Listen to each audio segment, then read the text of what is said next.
दोस्तों इस वीडियो में हम नेक्स्ट एपिसोड के प्रीव्यू को एक्सप्लेन करने वाले हैं। नेक्स्ट एपिसोड बड़ा ही कमाल का होगा क्योंकि उसके अंदर हमें रेड बटरफ्लाई और वांग के बीच में फाइट दिखाई जाएगी जो कि बहुत ही ज्यादा कमाल की होने वाली है। तो जैसा कि अब तक के हमने देखा था, वांग एंशिएंट गॉडलैंड के अंदर आ चुका था ताकि वहां पर आने के बाद अपने फ्लैग को वो रिफाइन करते हुए पावरफुल बना सके और किसी पेट वगैरह को ले सके जो उसका साथ देंगे इमॉर्टल रैल्म के अंदर जाने के बाद, क्योंकि वहां पर किस तरह के खतरे हो सकते हैं इन सब के बारे में वांग को कोई जानकारी नहीं थी। तो उसे पहले से ही तैयारी करनी है। यही वजह थी कि एंशिएंट गॉडलैंड में आने के बाद वांग ने वहां पर अपने वेपन को रिफाइन किया और एक मेंढक को अपना पेट बना लेता है जिसके अंदर थंडर की पावर थी। लेकिन जितना ज्यादा वो उस मेंढक को कंट्रोल करके रखेगा उतना ही ज्यादा मेंढक उसकी स्पेशल पावर को खाएगा। वांग के पास दूसरा रास्ता नहीं था तो वो फिर भी उस मेंढक को अपना पेट बनाकर वहां से एंशिएंट इमॉर्टल रैल्म में जाने के लिए निकल जाता है। तो अब प्रीव्यू के हिसाब से वांग उसी इमॉर्टल रैल्म के अंदर आ चुका था जहां पर वो उस फर्नेस की मदद से आया था।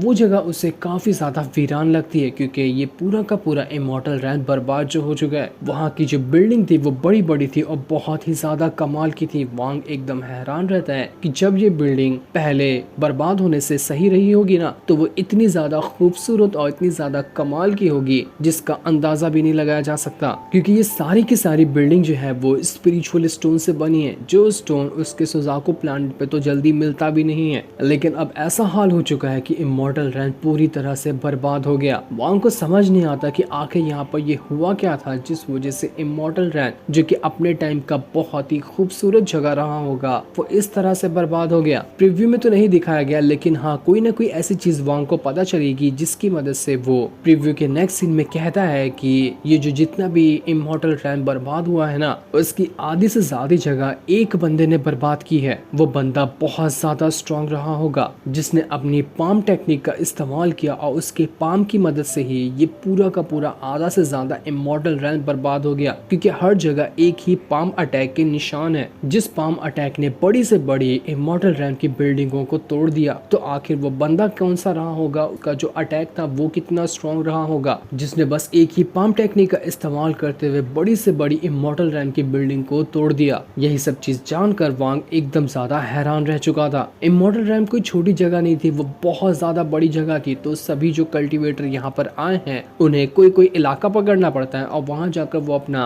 कल्टीवेशन करते हुए स्पेशल पावर को एब्जॉर्ब करने की कोशिश करते हैं। तो वांग भी ऐसी ही एक जगह पर पकड़ कर वहाँ का जो पत्थर था उस पर बैठ जाता है ताकि वहां आने के बाद वो अपना कल्टीवेशन करते हुए जो आसपास का ऑरा है उसे एब्जॉर्ब कर पाएगा। लेकिन वांग जैसे यहाँ पर कल्टीवेशन कर रहा था कि तभी वहाँ पर एक दूसरा बंदा आकर टपक जाता है। वो वांग से कहता है कि देख फटाफट से ये जगह खाली कर दे क्योंकि ये जगह हमारे सेक्ट वालों ने आज से 1000 साल पहले ढूंढी थी। हमारे सेक्ट वालों का ये पहली बार नहीं है, हम पहले भी यहाँ पर आ चुके हैं। तो ये इलाका हमारा है, यहाँ पर का जितना भी ऑरा होगा उसे हम कल्टीवेट करेंगे। वांग यहाँ से जाने के लिए तैयार नहीं होता क्योंकि उसके सामने जो बंदा आया था वो ट्रांसफॉर्मेशन ऑफ गॉड लेवल के अर्ली स्टेज पर ही था, यानी कि वांग से बराबर। तो उससे उसे डरने की कोई जरूरत नहीं है। लेकिन जब यहाँ पर वांग नहीं चाहता तो वो बंदा बहुत ज्यादा भड़क जाता है कि आखिर इसकी हिम्मत कैसे हुई मुझे इग्नोर करने की। वो वांग से कहता है कि यहाँ पर मेरे एक नहीं बल्कि 4 साथी आए हैं। अब रुक मत, जरा कैसे गेम बजाता हूँ। तू यहाँ पर मेरी बात को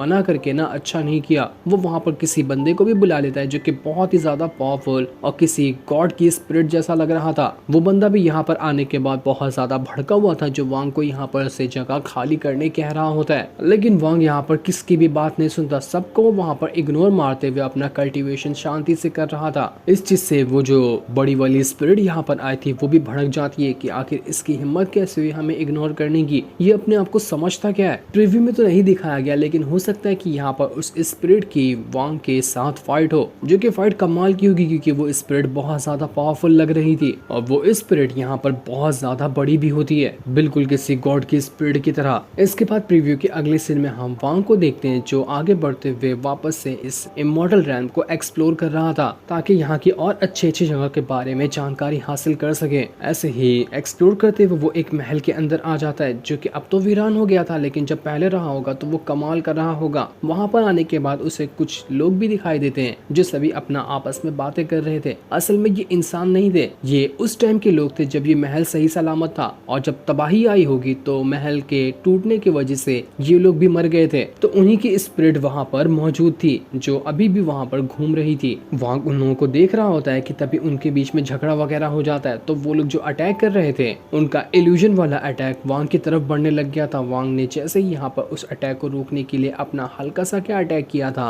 कि वो अटैक सीधा यहाँ पर दूर बैठी रेड बटरफ्लाई की तरफ बढ़ने लग जाता है, जो खुद भी यहाँ पर आकर अपना कल्टीवेशन कर रही थी। इस चीज को देखकर वो रेड बटरफ्लाई बहुत ज्यादा गुस्सा हो जाती है कि आखिर इस वांग की हिम्मत कैसे हुई जो इसने मुझ पे अटैक किया। वो अभी वांग को पहचान नहीं रही थी कि यही वो बंदा था जो वो फर्नेस लेकर भागा था, क्योंकि वांग ने हैट पहना हुआ था तो उस टाइम उसे कोई नहीं पहचान पाया था। वांग जैसे यहाँ पर रेड बटरफ्लाई को देखता है, वो तो उसे पहचान लेता है कि ये तो वही है जिसने 100 साल के अंदर अपना transformation of god level breakthrough किया था। तो वो यहाँ पर आने के बाद रेड बटरफ्लाई के थोड़े मजे लेता है। वो यहाँ पर उससे थोड़ा हंसी मजाक करके बात कर रहा था कि तुम तो यहाँ बैठी हो, तुम्हें पता है कि तुम्हारे पेरेंट्स कहाँ पर हैं, कहीं वो किसी मुसीबत में ना पड़ गए हो, तुम अपने पेरेंट्स को छोड़कर ऐसे कैसे आ गई। रेड बटरफ्लाई कहती कि आखिर तू है कौन हो, तू मेरे पेरेंट्स के बारे में बात कैसे कर सकता है, तूने मुझसे पंगा लेकर अच्छा नहीं किया, अब मैं तुझे दिखाती हूँ कि मैं क्या कर सकती हूँ। असल में रेड बटरफ्लाई जो थी वो उसके पेरेंट्स यहाँ पर बचपन में ही मर चुके थे और मास्टर वगैरह ने उसे पाल कर बड़ा किया था। और वांग के यहाँ पर पेरेंट्स की बात करने की वजह से रेड बटरफ्लाई को गुस्सा आ जाता है। तो वो यहाँ पर अपने अटैक का इस्तेमाल करते हुए वांग के ऊपर अटैक करने की कोशिश करती है। वो अपने आर्टिस्टिक कंसेप्शन की ही पावर का इस्तेमाल कर रही थी और उसका जो आर्टिस्टिक कंसेप्शन था वो बड़ा ही अजीब और काफी मिस्टीरियस था। उसका आर्टिस्टिक कंसेप्शन इमोशनल लेस होता है, यानी कि अगर उसकी मदद से किसी के ऊपर भी अटैक किया जाए तो उस इंसान के अंदर से उसके इमोशन ही खत्म हो जाएंगे। इमोशन जैसे कि वो अपने माँ बाप से प्यार करता हो, दोस्तों से प्यार करता हो, या उसका दिल थोड़ा नरम हो। रेड बटरफ्लाई का अटैक लगते ही वो सब खत्म हो जाएगा और वो एकदम गुस्से वाला बंदा हो जाएगा जिससे किसी से भी मतलब नहीं है। इसी तरह का आर्टिस्टिक कंसेप्शन यहाँ पर रेड बटरफ्लाई ने सीखा था, तो वो उसी का इस्तेमाल करते हुए वांग के ऊपर अटैक करने की कोशिश करती है। वांग भी वहाँ पर अपनी पावर का इस्तेमाल करते हुए उसके ऊपर अटैक करता और उसके अटैक से बच रहा था, लेकिन उसका जो आर्टिस्टिक कंसेप्शन होता है वो यहाँ पर वांग को घेरते हुए उससे भी इमोशनल लेस बनाने की कोशिश कर रहा था, ताकि वांग के अंदर से भी सारा का सारा इमोशन खत्म हो जाए। उस आर्टिस्टिक कंसेप्शन को देखकर वांग को यहाँ पर एक चीज जरूर समझ में आती है कि